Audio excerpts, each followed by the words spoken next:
வெம்புப்பதி அழகா, காயாம்பு அழகா, எழுதலை பனை அழகா, அந்த பனைமூட்டு வேம்பழகா. வெம்புப்பதி அழகா, காயாம்பு அழகா, எழுதலை பனை அழகா கொண்டிருக்கின்றார்கள். உண்மையிலே நான் பாராட்டுகிறேன். மேடையிலே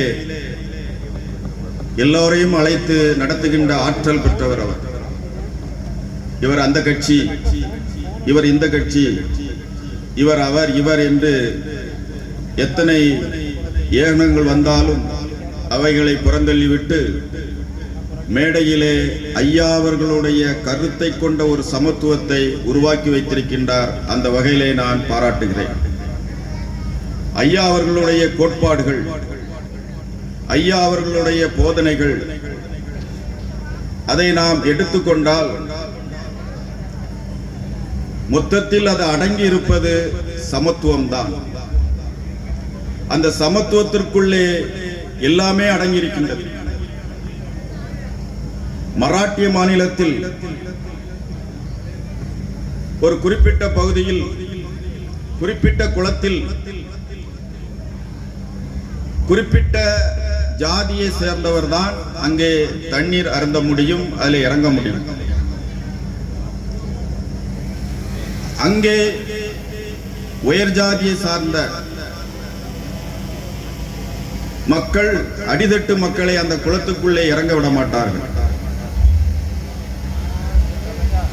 இது மகாராஷ்டிராவிலே நடைபெற்றது. அதை எதிர்த்து போராடியவர் தான் டாக்டர் அம்பேத்கர் அவர்கள். ஆனால் அதற்கு முன்பதாகவே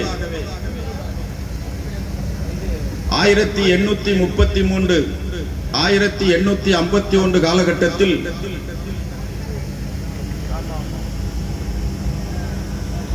கேரளாவிலே சமஸ்தானத்தை எதிர்த்து போரிட வேண்டும்.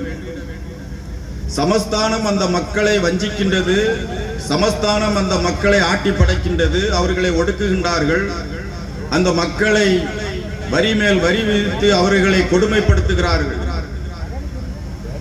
அந்த மக்களுடைய கூக்குரல், அந்த மக்களுடைய சத்தம் ஒன்றே குலம் ஒருவனே தேவன் என்று சொல்லக்கூடிய இறைவனுடைய சமூகத்துக்கு அது செல்லுகிறது. இறைவன் ஒரு அவதாரத்தை அனுப்புகிறார். அவர்தான் ஐயா என்பது நம்முடைய வரலாறு. அவர் அங்க பல வெற்றிகளை பெறுகிறார். ராஜாவை எதிர்த்து அவர் போராடுகிறார். ராஜா அவரை சிறைக்கு அனுப்புகிறார். புலிக்கு இரையாக்க விரும்புகிறார். சுண்ணாம்பு சூளையில் வைத்து அவரை நீர்த்த வேண்டும் என்று நினைக்கின்றார்.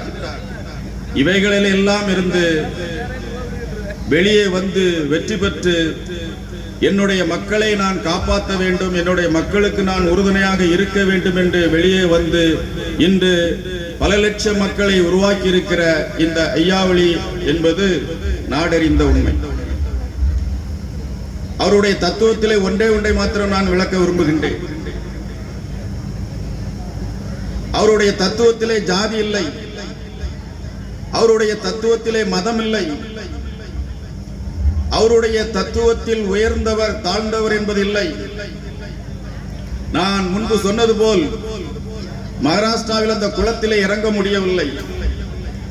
அதற்கு முன்பதாகவே கிணறு அமைத்து அந்த கிணத்திலே சமமாக எல்லாரும் குடிநீர் அருந்தலாம் என்று முதலில் கொண்டு வந்து சமத்துவத்தை நிலைநாட்டிய ஐயா அவர்களுடைய வழிபாடு சிறந்த வழிபாடு. மக்கள் மத்தியிலே மிகவும் எழுச்சியாக இருக்கின்றது. எல்லோரையும் அரவணைக்க கொண்ட அந்த மத வழிபாடு இன்று வரை தொடர்ந்து கொண்டிருக்கின்றது. பக்தர்களும் அதே போல எல்லாரையும் அரவணைத்து செல்லக்கூடிய சூழ்நிலையை நீங்கள் உருவாக்க வேண்டும். அவருடைய போதனைகளையும் அவருடைய கொள்கைகளையும் அவருடைய தத்துவங்களையும் மற்றவர்களுக்கு நீங்கள் எடுத்து காட்டுகின்ற வகையிலே உங்களுடைய வாழ்க்கை அமைய வேண்டும் என்று கூறி விடைபெறுகிறேன். நன்றி, வணக்கம்.